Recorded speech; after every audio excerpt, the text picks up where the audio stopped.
दोस्तों, कांग्रेस क्या बिहार में अपनी खोई हुई जमीन बटोरने के लिए डेस्परेट हो रही है?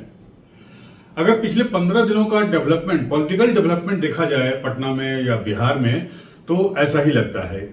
आपको याद होगा, अभी कुछ दिन पहले कांग्रेस के सुप्रीमो राहुल गांधी बिहार के दौरे पर थे, दरभंगा और पटना गए थे और वहां पर उन्होंने जिस तरह से जनगणना और आरक्षण के बैरियर को, 50% के बैरियर को बढ़ाने की बात की और दलितों के बारे में जिस तरह से बात की, फुले पिक्चर गए अपने कांग्रेसी कार्यकर्ताओं के साथ देखने के लिए, तो ऐसा लगता है कि बिहार की जो बैकबोन है, 57% की आबादी, पिछड़ी, अति पिछड़ी, महादलित, दलित, उसको कांग्रेस साधने में लग गई है।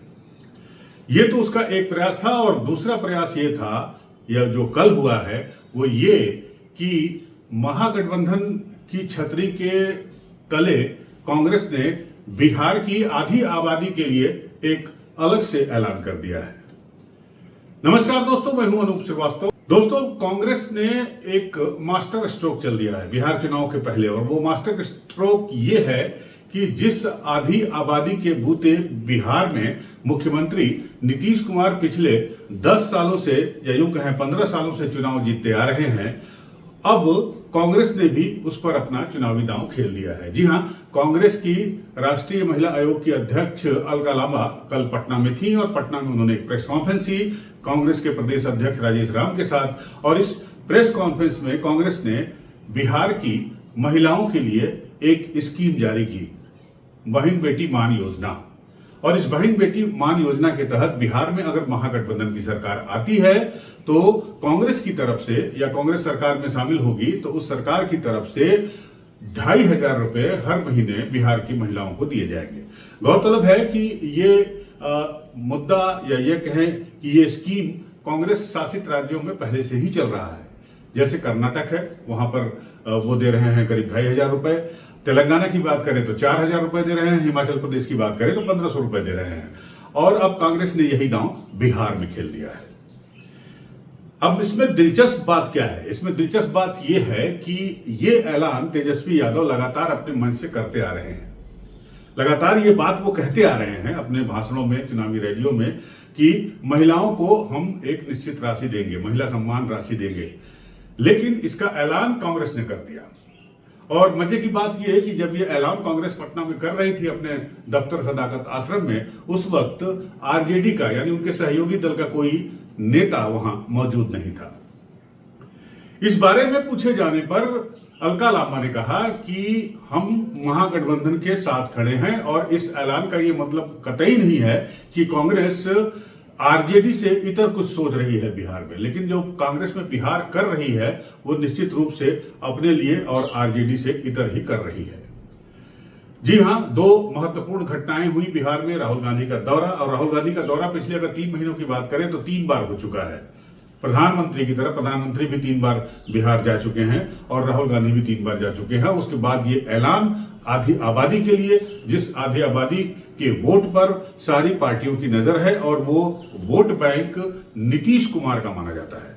जी हां, कांग्रेस ने इस बार नीतीश के वोट में सेंध लगाने की कोशिश शुरू कर दी है, चाहे वो आधी आबादी का हो और चाहे वो महापिछड़ा हो या पिछड़ा वर्ग हो या फिर दलित हो।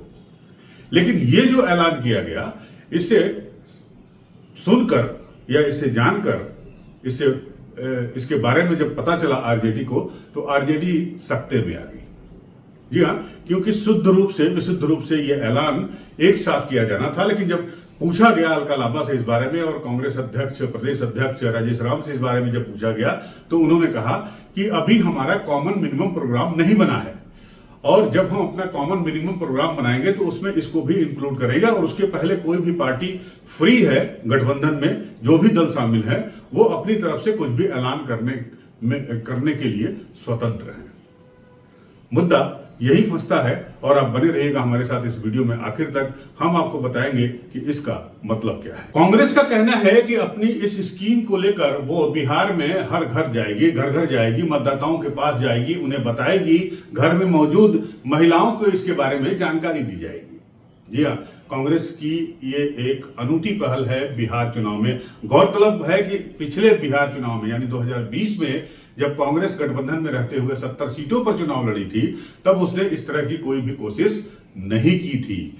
लेकिन इस बार ऐसा लगता है कि कांग्रेस बिहार में पिछले 35 सालों से जिसकी बैसाखी के सहारे चल रही है, अब वो उस बैसाखी से मुक्ति चाह रही है। कांग्रेस अपना बिहार में अपनी खोई हुई जनाधार, अपने खोया हुआ वोट बैंक को वापस लाना चाह रही है। लेकिन तेजस्वी के रहते हुए और लालू प्रसाद के रहते हुए क्या ऐसा संभव हो पाएगा?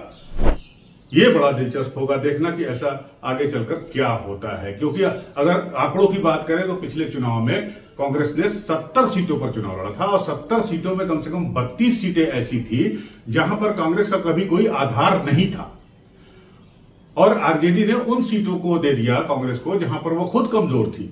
लिहाजा 70 सीटों पर चुनाव लड़ने वाली कांग्रेस 19 सीटों पर सिमट गई और आरजेडी बिहार में सबसे बड़ी पार्टी 75 सीटें जीतकर बन गई। अब इस बार भी ऐसा ही लगता है गेम प्लान तेजस्वी यादव का, लेकिन कांग्रेस इस बार सतर्क है और कांग्रेस का यह कहना है, मेरी जो कांग्रेस के लोगों से बात हुई तो कांग्रेस के लोगों का यह कहना है कि पिछले चुनाव में जहां जीते हैं वो तो सीट उनको मिलनी ही चाहिए, साथ ही साथ जहां पर भी उनका परफॉर्मेंस अच्छा रहा है वो सीटें भी चाहिए, और साथ ही साथ पहले यानी 2020 में 2015 में कांग्रेस का जिन जगहों पर चुनाव प्रदर्शन अच्छा रहा है और पिछली बार वहां टिकट कांग्रेस के उम्मीदवार को नहीं मिला है, वहां पर इस बार इस कांग्रेस के उम्मीदवार को टिकट मिलना चाहिए। दो बातें हैं इसमें छुपी हुई। पहली बात तो ये कि कांग्रेस इस बार सीटों पर अपने शर्तों के हिसाब से समझौता करना चाहती है, सीट शेयरिंग करना चाहती है, यानी कांग्रेस जहां जहां मजबूत है, जहां जहां उसका प्रदर्शन पिछले चुनाव में रहा है और उसके पहले के चुनाव में जहां उसके उम्मीदवारों ने अच्छा किया है, उन सभी सीटों पर कांग्रेस अपनी दावेदारी करेगी।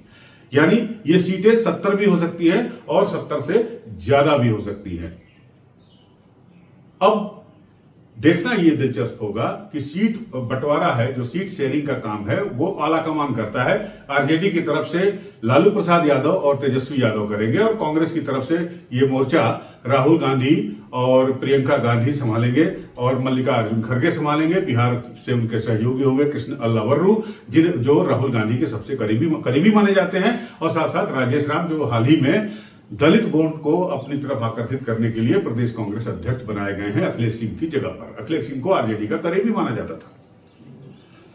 तो निश्चित रूप से जो बिहार की तारीखें, चुनाव की तारीखें कम नजदीक आ रही हैं, त्यों जो है अब घोषणाओं का सिलसिला भी शुरू होता जा रहा है। कांग्रेस ने यह घोषणा कर दी है, अब उसके बाद देखना होगा कि आरजेडी की प्रतिक्रिया इसके ऊपर क्या होती है। हालांकि आरजेडी की तरफ से अभी तक जो प्रतिक्रिया आई है वो बिल्कुल सधी हुई आई है, लेकिन आरजेडी के नेताओं ने ऐसा कोई बयान नहीं दिया है जिससे ऐसा लगे कि उन्हें कांग्रेस का यह कदम बुरा लगा है। लेकिन अंदर की जो खबर आ रही है वो ये है कि आरजेडी के नेता कांग्रेस के इस कदम से, इस स्टेप से, इस स्कीम के ऐलान से, बगैर उनकी मौजूदगी में इस ऐलान से खुश नहीं है।